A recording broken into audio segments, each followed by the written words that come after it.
بسم اللہ الرحمن الرحیم الصلاۃ والسلام علیک یا سیدی یا رسول اللہ وعلی آلک و اصحابک یا سیدی یا حبیب اللہ الا ان اولیاء اللہ لا خوف علیہم ولا هم یحزنون۔ قرآن پاک کی یہ بہت ہی مشہور و معروف آیت مبارک ہے۔ اس کا ترجمہ ہے کہ جو اللہ کے نیک بندے ہوتے ہیں، اللہ کے جو ولی ہوتے ہیں، نہ ان کو کوئی خوف اور نہ ان کو کوئی غم ہوتا ہے۔ تو آئیے میں آج آپ کی ایک ایسی ضلع سیالکوٹ کی ایک ایسی شخصیت کے ساتھ آپ کی ملاقات کروانا چاہتا ہوں جن کو دنیا عاجزی کے نام پہ جانتی ہے، جن کو دنیا استاذ الحفاظ کے نام سے جانتی ہے۔ دیکھیے، ہر شہر کی کوئی نہ کوئی پہچان ہوتی ہے، ہر شہر کی کوئی نہ کوئی خوبی ہوتی ہے۔ لاہور کو داتا صاحب رحمۃ اللہ علیہ سے نسبت ہے، اگر ہم اسلام آباد چلے جائیں اس کو بری امام سے نسبت ہوگی، سیالکوٹ چلے جائیں تو اس کو نسبت ہوگی بابا امام حضرت امام صاحب رحمۃ اللہ علیہ کے دربار شریف سے ان کو نسبت ہوگی۔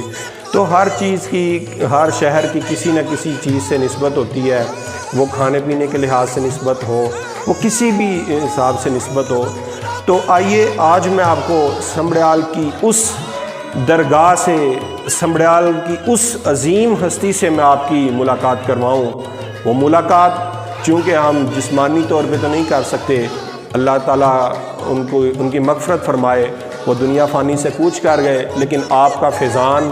آپ کی روحانیت، آپ کی برکتیں آج بھی دنیا میں دیکھی اور محسوس کی جاتی ہیں۔ بہت سے غریب، بہت سے امیر بھی، غریب بھی، تاجر بھی آپ کے قدموں میں آ کر بیٹھا کرتے تھے۔ دیکھیں، ہر شہر میں کوئی نہ کوئی کارخانہ ہوتا ہے، لیکن جس شہر کی میں بات کرنے جا رہا ہوں اس میں بھی ایک ایسا کارخانہ ہے جس کو دنیا جانتی ہے۔ کسی دنیا کے کارخانے میں کوئی تجارت کی کوئی چیز بنتی ہے، کوئی کینچی، کوئی چھری، کوئی مشین بنتی ہے، لیکن اس سٹی میں ایک ایسا کارخانہ ہے جس میں حفاظ کرام بنتے ہیں۔ ہو سکتا ہے کہ آپ کے ذہن میں وہ شخصیت آ گئی ہو۔ میں سمبڑیال کے اس وقت ملحقہ گاؤں بپال والا میں موجود ہوں۔ تو بپال والا کی عظیم شخصیت قبلہ استاذ الحفاظ، پیر طریقت، رہبر شریعت، پیکر ادب و نیاز الحاج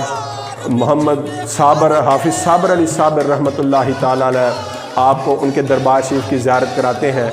آپ وہ ہستی ہیں جن کے پاس بڑے بڑے تاجر بھی آپ کے قدموں میں آ کے بیٹھتے تھے، غریب لوگ اپنی مناجات کو لے کے آ کر بیٹھتے تھے۔ اور قبلہ حافظ صابر علی صابر صاحب رحمۃ اللہ تعالیٰ علیہ کی یہ خوبی تھی کہ آپ عاجزی کو انتہائی پسند کیا کرتے تھے، اور آپ چونکہ محافل میں جاتے تھے، مختلف میٹنگز آپ اٹینڈ کرتے تھے، تو آج جس کو دنیا عروج دیتی ہے، دنیا اس کی قدر کرتی ہے، اس کی کوشش ہوتی ہے میرے کپڑوں پہ کوئی سلوٹ بھی نہ پڑے، میرے جوتے بھی کوئی اور اٹھائے، لیکن یہ وہ شخصیت ہے جس کے دربار شریف کی میں آپ کو زیارت کروانا چاہ رہا ہوں۔ انہوں نے آج تک اپنے جوتے کو ہاتھ نہیں لگانے دیا۔ دوسری بات ہے، ہم جتنے جوبن پر جاتے ہیں، ہمارے جوبن پہ جانے کے بعد ہم کہتے ہیں ہمارے سوٹ پر ایک سلوٹ بھی نہ آئے، لیکن یہ وہ شخصیت ہے کہ عاجزی کا لیول یہ ہے کہ اپنے بین کے اندر، اپنے کالر کے اندر، اپنے سوٹ کی بازو کے کف کے اندر انہوں نے کبھی بین یا کوئی اکڑ والی چیز نہیں رکھائی، بلکہ ایک سادہ کپڑا رکھواتے تھے جس سے آپ کی عاجزی کو معلوم کیا جا سکتا تھا۔ تو یہ اب آئیے میں آپ کو دربار شریف کی زیارت کرواتا ہوں۔ آپ اگر میرا کیمرہ مین دکھا سکے تو یہ قبلہ حافظ صابر علی صابر رحمۃ اللہ تعالیٰ علیہ کا دربار عالی شان ہے، اور اس دربار پر وہ عظیم روحانی کیفیت ہوتی ہے کہ بڑی بڑی ٹینشنز میں آ کر، بڑی بڑی پریشانیوں میں مبتلا شخص اگر ادھر آ کر بیٹھتا ہے تو وہ ادھر آ کے روحانی تسکین ضرور پاتا ہے۔ دنیا، پاکستان کے اور دیگر ممالک سے لوگ ادھر آتے ہیں، قبلہ حافظ صابر رحمہ کے دربار شریف پر آتے ہیں، ادھر اسلامی عقیدت پیش کرتے ہیں۔ تو آپ سے میں ان کا ایک واقعہ پیش کرتا ہوں۔ دیکھیں، یہ ویڈیو پوری دنیا میں جائے گی، کوئی ایگری کرے یا نہ کرے وہ ایک الگ بات ہے، لیکن جو حقیقت ہے میں آپ کو اس سے آگاہ کرتا چلوں کہ جب آپ کا جنازہ تھا سمبڑیال کی تاریخ میں بلکہ ضلع سیالکوٹ کی تاریخ میں اتنا بڑا جنازہ نہیں ہوا جتنا قبلہ حافظ صابر علی صاحب رحمۃ اللہ علیہ کا جنازہ ہوا ہے۔ اور اس سے ایمان افروز بات یہ ہے کہ جب آپ کا جنازہ تھا نا، آپ کے اہل حق ہونے کی سب سے بڑی دلیل یہ تھی کہ آپ کی جنازے کے اوپر جدھر جدھر عوام الناس تھی، جدھر جدھر آپ کی چارپائی تھی، بادلوں میں کلمہ شریف لکھا گیا۔ تو جس کے جنازے پر بادلوں میں کلمہ شریف لکھا جائے تو جو اہل ذوق ہیں، جو اہل محبت ہیں، وہ سمجھ سکتے ہیں کہ اللہ نے اس شخص کو کیا مقام عطا کیا تھا۔ دوسری بات جو میں نے بندہ نچیز نے بھی دیکھی ہے، اور جہاں سے میں نے دیکھی ہے وہ ڈائریکٹ وہ تصویریں وہاں سے آئی، تو جو قبلہ حافظ صاحب علیہ رحمہ کا جو باکس تھا نا، باکس جس کے اندر آپ کو رکھا گیا تھا، اس کے اندر کافی اس طرح کے وہ، میں اگر آپ کو بتانا منظر کشی کروں تو کافی ایسی چیزیں تھیں، مثلاً کہ وہ اگر میں کہوں تو عام کو روحانی مخلوق وہ محسوس ہوتی ہے، اندر وائٹ کلر کی کوئی چیزیں تھیں جو اس باکس کے اندر تھیں، حالانکہ باکس کے اندر تو قبلہ حافظ صاحب کو رکھا گیا، لیکن اس باکس کے اندر بھی کافی ایسی چیزیں۔ تو آئیے میں آپ کو ایسے شخصیت سے ملاتا ہوں جو ہر وقت اس دربار شریف پہ رہتے ہیں، آئیے ان سے پوچھتے ہیں کہ دربار شریف کے کیا مناظر، تشریف لائیے گا۔ تو آپ صاحب کے ادھر دربار شریف پہ ہر وقت رہنے والے دربان ہیں، ان سے بات کرتے ہیں، یہ کیا کہتے ہیں آپ صاحب کے؟ بسم اللہ الرحمن الرحیم۔ آپ صاحب کے مزار پہ جو لوگ بھی آتے ہیں ان کی جو بھی مانگتے ہیں وہ پورا ہو جاتا ہے۔ یہ اللہ کا وہ ولی ہے جدھر سے ابھی آپ کے جانے کے بعد بھی غریب، یتیم اور ان کے گھروں کے چولہے جا رہے ہیں، اور آپ کے نام پہ ویلفیئر چل رہے ہیں، اور ہزاروں لوگ یہاں سے سیریاب ہو رہے ہیں۔ آپ کے در سے ابھی بھی حافظ کرام یہاں سے حفظ کر کے جا رہے ہیں، اور یہ سب ان کے جانے کے بعد ان کی تربیت خاص ہے۔ تو ناظرین دیکھیے، جس طرح بھائی نے بڑی خوبصورت بات کی کہ جس طرح حافظ صاحب علیہ رحمہ کے حجات مبارکہ میں ہزاروں تو کہنا دور، لاکھوں حافظ قرآن جو ہے نا وہ اس مدرسہ سے فارغ ہوئے ہیں، اور وہ دنیا میں مختلف جگہ پر لوگوں کو قرآن سکھا رہے ہیں۔ اور آئیے میں آپ کو بتاتا چلوں کہ جو قبلہ حافظ صاحب علیہ رحمہ کے دربار شریف میں، ادھر آپ میری طرف کریے، تو قبلہ حافظ صاحب علیہ رحمہ کے دربار شریف کے ساتھ جو ملحق مسجد ہے،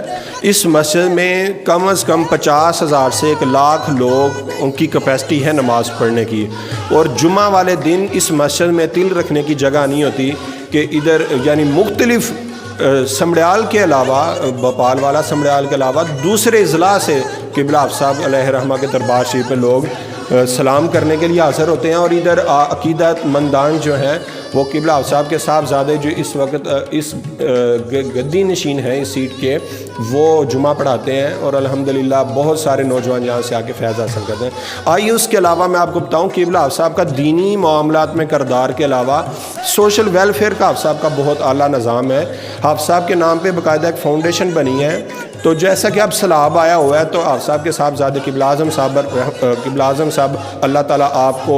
برکتیں عطا فرمائے، تو اعظم صابر صاحب آپ کے دیگر رفقا جو ہیں اس وقت سیلاب زدگان کی لاکھوں کروڑوں روپے کی مدد کر رہے ہیں۔ پچھلے ابھی وہ گزشتہ دنوں وہ سہون شریف حاضری ہوئی ہے، تو اس سہون شریف کے ملحقہ علاقوں میں جہاں پہ بھی ضرورت مندان تھے انہوں نے قبلہ حافظ صاحب کے توسط سے وہاں پہ غریبوں کو امدادی سامان مہیا کیا ہے، اور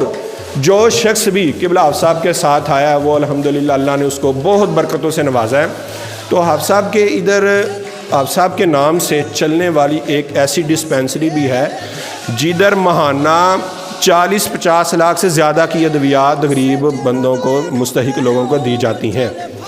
یعنی 40 سے 50 لاکھ کی ادویات ہی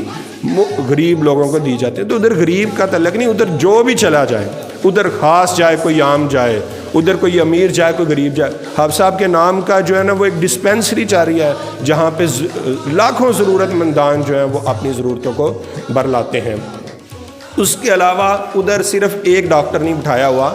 ادھر بہت سارے ڈاکٹرز ہیں جو کوالیفائڈ ڈاکٹرز ہیں, پراپر ڈگری ہولڈر ہیں, جو MBBS ہیں, FCPS ہیں, اور آئی اسپیشلسٹ کا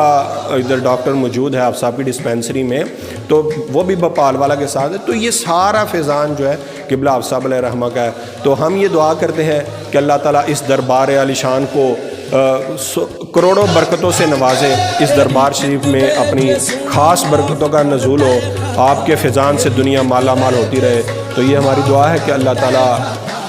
ان کے صدقے ہم سب پہ اپنا خاص کرم فرمائے. اپنی دعاؤں میں یاد رکھیے گا, اس ویڈیو کو زیادہ سے زیادہ شیئر کیجئے گا, لائک کیجئے گا, اور اپنی رائے کا اظہار کمنٹ میں ضرور کیجئے گا. انشاءاللہ دوبارہ ویڈیو لے کر حاضر ہوں گے. بسم اللہ الرحمن الرحیم.